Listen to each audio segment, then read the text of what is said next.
سب سے بڑی خوش نصیبی یہ ہے کہ اس کے اندر خواہشیں کم پیدا ہوں. اگر کسی شخص کی ساری خواہشیں پوری ہو رہی ہیں وہ خوش نصیب نہیں ہے. پوچھا گیا اللہ کو سب سے قریب کس طرح پایا جا سکتا ہے, جلد کس طرح پایا جا سکتا ہے؟ آپ نے فرمایا کثرت سے موت کو یاد کر کے. صحیح بات ہے. جب آپ کو موت یاد رہے گی خواہشوں کا وجود ختم ہوتا چلا میرا گھر ہو گیا. موت ہی ایک ایسا راستہ ہے جو آپ کو خواہشوں سے نجات دیتا ہے. اگر وہ آپ کے ذہن میں پختہ ہو جائے, نہ آپ مال حرام جمع کریں گے, نہ کسی کا غصب کریں گے, نہ قبضہ کریں گے, نہ پہچانے جانے کے لیے جھوٹ بولیں گے, لوگوں کو دھوکہ دیں گے, کچھ بھی نہیں ہوگا. یہ کہا گیا اللہ کے رسول صلی اللہ علیہ وسلم اکثر و بیشتر قبرستان تشریف لے جاتے, وہاں مدفون لوگوں کے لیے دعا بھی کرتے, اور مقصد یہ بھی ہوتا کہ موت کو یاد کیا جائے. ہم لوگوں کے ہاں جو جس زمانے میں اب ہم رہ رہے ہیں, موت کا لفظ خوف ہو گیا. جیسے اللہ کا ایک ہونا سب سے بڑا سچ ہے, رسول اللہ صلی اللہ علیہ وسلم کا آخری پیغمبر ہونا سب سے بڑا سچ ہے, اسی طرح موت بھی سب سے بڑا سچ ہے. یہ بنیادی چیزیں ہیں چند. اب یہ بظاہر اس میں کوئی مذہب نہیں ہے, اس میں کسی مذہب کا کسی جتنی گفتگو میں نے کی ہے کوئی تعلق ہی نہیں ہے. بات کی آپ لوگوں کو خوش رکھنے کے لیے ایک قانون اور ایک فارمولہ دیا, آپ کی اونرشپ ختم کر دی. کیونکہ جو بے چین کرتی ہے نا وہ اونرشپ ہے. اے میرا ہے, اے پتر میرا ہے, اے گھر میرا ہے, اے دکان میری ہے, اے زمین میری ہے. اونرشپ. اللہ کہتا ہے ان اللہ علی کل شیء قدیر, ہر چیز پر میں ہی قدرت رکھتا ہوں اور میں ہی مالک ہوں. جب اس نے آپ کی ملکیت ختم کر دی, یہ اگر آپ کو کنفرم ہو جائے قرآن سے, آپ کے سمجھ میں بات آ جائے, تو 90% پریشانیاں آپ کی مر جائیں, ختم ہو جائیں. جب میری تو ملکیت ہی نہیں ہے, پریشان میں کیوں؟ اللہ نے آپ کی ملکیت ختم کر دی.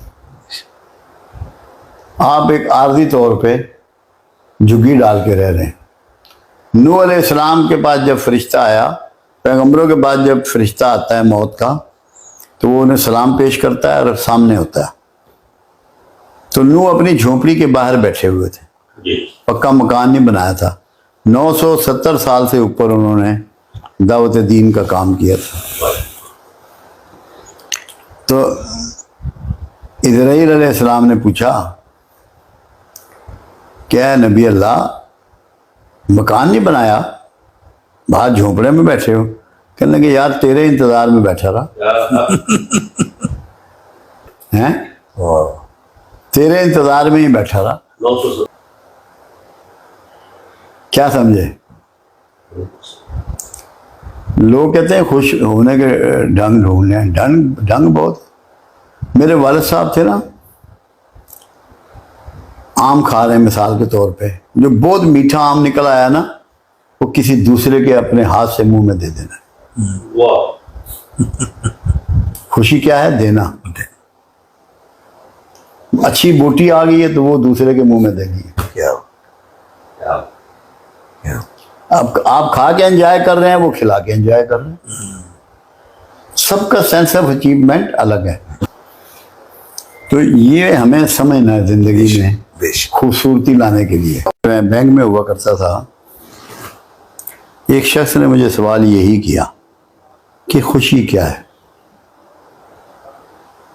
میں نے اس کو بہت ہی سادہ اور چھوٹا سا جواب دیا, ٹو گیو, دینا خوشی ہے. واہ واہ, زبردست. آپ خون دیتے ہیں کتنا خوش ہوتے ہیں, کسی کی خدمت کرتے ہیں بیمار کی کتنا خوش ہوتے ہیں, کسی کو کھانا دیتے ہیں کتنا خوش ہوتے ہیں, کسی کو اچھا مشورہ دیتے ہیں کتنا خوش ہوتے ہیں, کسی کو دعا دیتے ہیں کتنا خوش ہوتے ہیں, کسی کی معاشی مدد کرتے ہیں کتنا خوش ہوتے ہیں, کسی بچے کو تعلیم دیتے ہیں کتنا خوش ہوتے ہیں. تو خوشی کیا ہے؟ دینا. ایک فارمولہ. دوسرا فارمولہ خوشی کا یہ ہے کہ sense of achievement. Sense of achievement. ایک آدمی شاعر ہے, اس سے بہترین شعر وارد ہو گیا, کھربوں روپے سے زیادہ اس کو خوشی اس شعر سے. ایک پینٹر ہے, اس سے بہترین پینٹنگ ہو گئی. واہ. ایک مقرر ہے، اس سے بہترین خطاب ہو گیا۔ خراب ہو گیا۔ جو سینس آف اچیومنٹ ہے نا، اس میں نہ کوئی مذہب حائل ہے، نہ کوئی مکتبہ فکر حائل ہے، نہ غریبی حائل ہے، نہ امیری حائل ہے، نہ حکمرانی حائل ہے، واہ، نہ موسم حائل ہے۔ تو یعنی کہ روٹ کیا ہوئے خوشی کے؟ دینا اور سینس آف اچیومنٹ، achievement۔ کیا ہوا؟ کہ میں نے یہ چیز اچیو کر لی، ہاں، یہ میرا گول تھا، میرا گول تھی، میں نے اس گول کو پا لیا۔ یہ میرا شوق تھا۔ اب فٹ بال میں ایک بندہ گول کرتا ہے، اب تو چلو پیسہ چل پڑا ہے، اگر پیسہ بھی نہیں مل رہا مگر وہ کتنی چھالے مارتا ہے، ہاں، جوش میں اپنی قمید بھی اتار دیتا ہے۔ یہ دو باتیں۔ کیا بات ہے۔ تیسری چیز یہ ہے، اگر کسی شخص کی ساری خواہشیں پوری ہو رہی ہیں وہ خوش نصیب نہیں ہے۔ اللہ، کیوں؟ اچھا، جتنا کثیر خواہشیں پوری ہوں گی اتنی اور پیدا ہوں گی۔ واہ، کیا بات۔ خواہش کی کمی یہ ہے، خواہش کا پرابلم یہ ہے، جتنی اچیو ہوں گی وہ ساتھ میں نئی کو جنم دیں گی۔ تو اس میں خوش نصیب خواہشوں کے معاملے میں وہ ہوتا ہے کچھ پوری ہو جائیں کچھ رہ جائیں، نارملسی میں آ جائے۔ صحیح، اگر کسی کی بالکل نہیں پوری ہوتی وہ بھی خوش نصیب نہیں ہے، اگر کسی کی ساری پوری ہوتی ہے وہ بھی خوش نصیب نہیں ہے۔ صحیح، سب سے بڑی خوش نصیبی یہ ہے کہ اس کے اندر خواہشیں کم پیدا ہوں۔ جس کے اندر خواہشیں کم پیدا ہوں گی وہ انتہائی خوش رہے گا۔ صحیح، بالکل صحیح۔ بہترین یعنی کہ اس کا یہ فارمولہ ہے۔